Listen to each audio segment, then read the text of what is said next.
Hi, everybody. Welcome back to story time.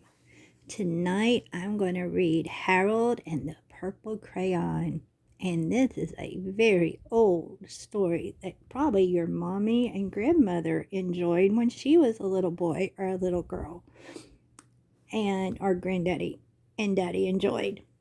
So, if you want to draw along with me, because Harold just draws and draws through this story, go ahead and pause the video and go get you some paper, and guess what color crayon you're going to need? If you said purple, you guessed right.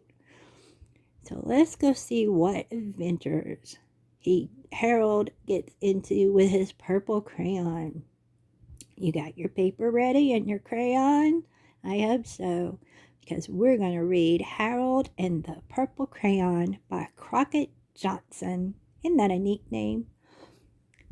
And as we like to say, gather your children, gather your bears and your blankets and your crayons and paper too, and let's all settle down because I have a story to read to who? You. Harold and the Purple Crayon. And I want to say a special hello to a little boy who lives far away named Caleb. Hi, Caleb. And I'd like to say hi to all of you. So ask mommy or daddy or grandma or granddaddy to go on my Facebook page and let me know your first name, and I will say hi to you on the next book we read. And the next book we read is going to be very special. Are you ready? You got your purple crayon ready? And you got your white paper? So let's just see what Harold draws. One evening, after thinking it over some time, Harold decided to go for a walk in the moonlight.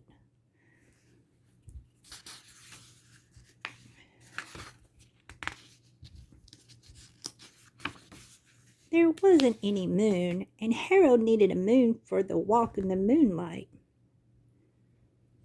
And he needed something to walk on. So you draw a sidewalk, and you need to draw a moon. See?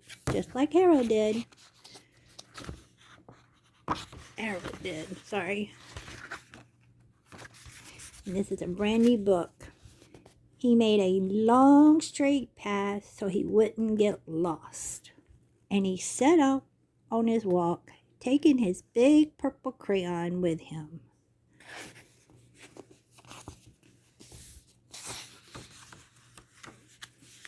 But it didn't seem to be getting anywhere on the long straight path, so he left the path for a shortcut across a field, and the moon went with him.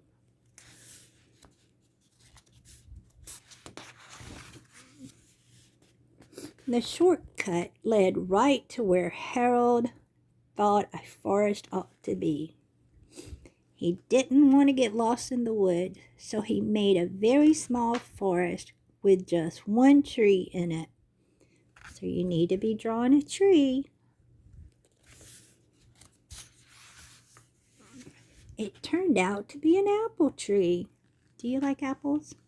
The apples would be very tasty, Harold thought, when they got red.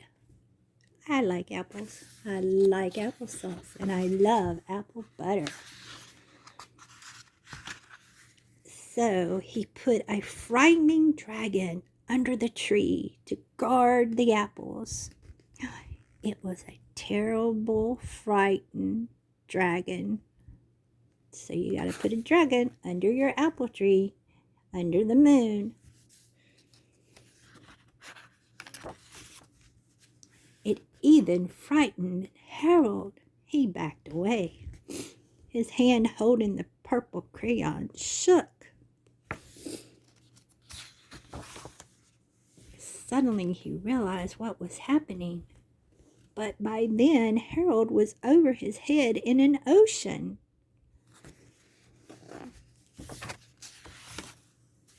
He came up thinking fast.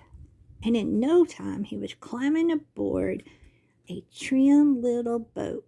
So now you have a forest in the ocean and a boat under the moon. He quickly set sail. So you got to draw a sail. And the moon sailed along with him.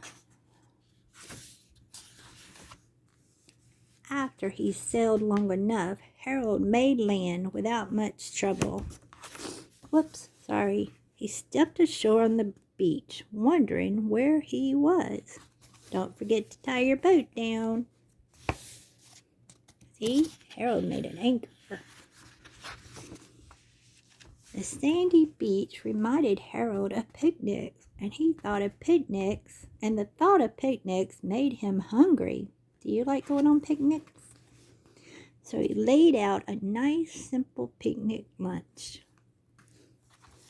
What would you take on a picnic on the beach? There was nothing but pie. Do you like pie? But there were all 9 kinds of pie that Harold liked best. What kind of pies do you enjoy? When Harold finished his picnic, there was quite a lot left. He hated to see so much delicious pie go to waste. I like key lime pie and pecan pie and lemon pie and apple pie and pumpkin pie. So Harold left a very hungry moose and a deserving porcupine to finish it up. What are you going to draw to finish up your picnic of pies? And off he went, looking for a hill to climb to see where he was. It's okay if you need more than, 1 sheet of paper or 5 sheets of paper. Harold knew that the higher up he went, the further he could see. So he decided to make the hill into a mountain. If he went high enough, he thought he could see the window of his bedroom. So now you got to climb, you got to draw a mountain. He was tired, and he felt he ought to be getting to bed. He hoped he could see his bedroom window from the top of the mountain. Have you ever been on a mountain? I have. But, oh no, as he looked down on the other side, he slipped, and there wasn't any other side of the mountain. He was falling in thin air. But luckily, he kept his wits and his purple crayon. And he made a balloon, and he grabbed onto it. So you got to draw a balloon. Just draw a circle and put a string on it, like Harold. And he made a basket under the balloon, big enough to stand in. He had a fine view from the balloon, but he couldn't see his window. He couldn't even see his house. So he made a house with windows, and he landed the balloon on the grass in the front yard. Did you draw a house with windows and grass? None of the windows was his window. He tried to think where his window ought to be. Do you have a window in your bedroom? I have a window in my bedroom. He made some more windows. He made a big building full of windows. He made lots of buildings full of windows.